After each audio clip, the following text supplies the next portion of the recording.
right, good morning, everybody. Hey, I'm going to launch right into this, but little advance warning here. I think this is going to go a little long, but I'll move through it as quick as I can, all right? But I'll give you the bottom line on this first so you know where we're headed with it, which is this is about how are you making decisions. And you should find this stuff interesting. I mean, this is going to be good stuff. Interesting. All right. There's okay, lots of places I can begin here, but let's talk about this one. I think this might be a true story, but I don't know. It might just be something to illustrate the point, but maybe you've heard it before. A lady was teaching her daughter how to cook a roast, and she says, well, you take a big roast and then you cut it into two pieces, and you cook them as smaller roast. And the daughter says, well, why do you do that? She says, well, I don't actually know why, but, I was about your age. My mother taught me, and it's worked out just fine. So that's how you do it. The kid says, well, I don't understand. It doesn't make any sense to me. She says, well, here, let's call Grandma and ask her. So they call Grandma and say, hey, how come we cut the roast in two pieces? And Grandma says, well, I used to do that, but I mean, that was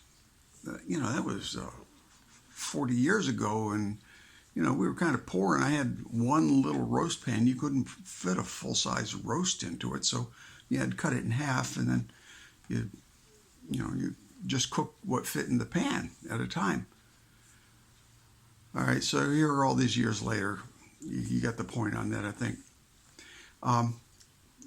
There's another one too, and this is, I think, very, very telling. This is a study that's done in recent times, I think this century, I believe. But anyhow, there was they had monkeys, and you're going to have group A, B, and C of monkeys. Okay, so they put monkeys in a cage, and chimps, I think, actually, and the chimps had free range of the cage, and then they fixed it up so that when one corner of the cage, something bad happened, like you went up there and you got shocked, or this is probably it. Anyhow, they learned real quick to stay out of a certain area of that cage. Now, then they introduced group B monkeys in with them. So monkeys communicate with each other, and these monkeys said, don't go up there in that corner. So group B monkeys learned from the other guys, don't go up into the corner. And that was good, right? Well, then what happened is, after time, they took group A away, monkeys that had actually experienced getting shocked up there in the corner, and they introduced group C monkeys. Well, guess what? Group B monkey said, man, don't go up in the corner. Bad things happen up there. You get shocked, or whatever. These people had never experienced, or these monkeys had never experienced anything bad, but they were able to pass on knowledge to these other ones. Now, maybe that was still good advice. Maybe they had long since stopped shocking that corner. Nobody knew, right? Anyway, it tells you something about how we make decisions, how we learn. It's a two-edged sword. I mean, we need to learn from other people's experience, right? Of course we do.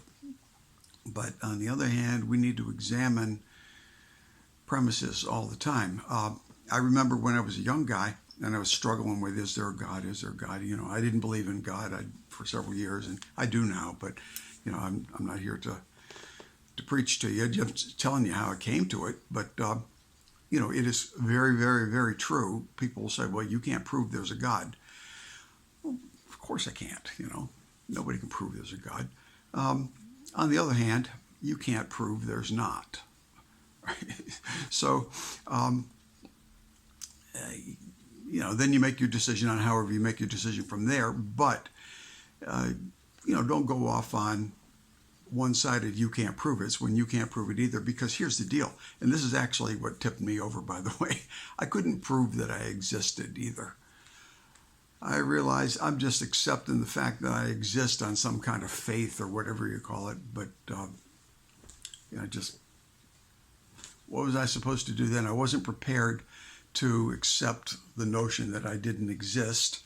So from there, I kind of concluded there was a God. But that's not what we're talking about here, except for in the fact that I examined my premises and made a decision on something. And you want to do that too. I mean, there was a time when, PCs are everywhere now, and really not that long ago, we were talking, probably as, 50 years ago or something, in the 70s, somebody said, nobody's ever going to buy a PC, just personal computers. Why would anyone want a personal computer? All right, well, now you can't operate your house without one. iPhones, the same thing. iPhone really changed absolutely, well, I say changed everything, but changed an awful lot, right? So, but before, what's his name? Steve Jobs thought of it, nobody knew they wanted one. He was a guy that could see what the possibilities were. He was able to act on information that didn't previously exist, so to speak, however you want to term that. But the question comes back to, how are you making decisions? As I've mentioned before, I came out of the chimney business. This is just going to be one little example, but you need to examine, all kinds of things you're doing and the decisions you make going forward. But business I was in, the repairs were mostly given on free estimates. Now, I think that that's done a lot.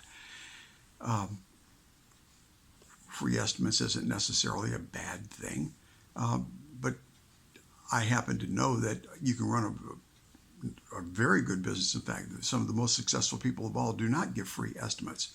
Well, they're bucking the trend in the industry, but a new guy comes along, doesn't have the nerve to do it.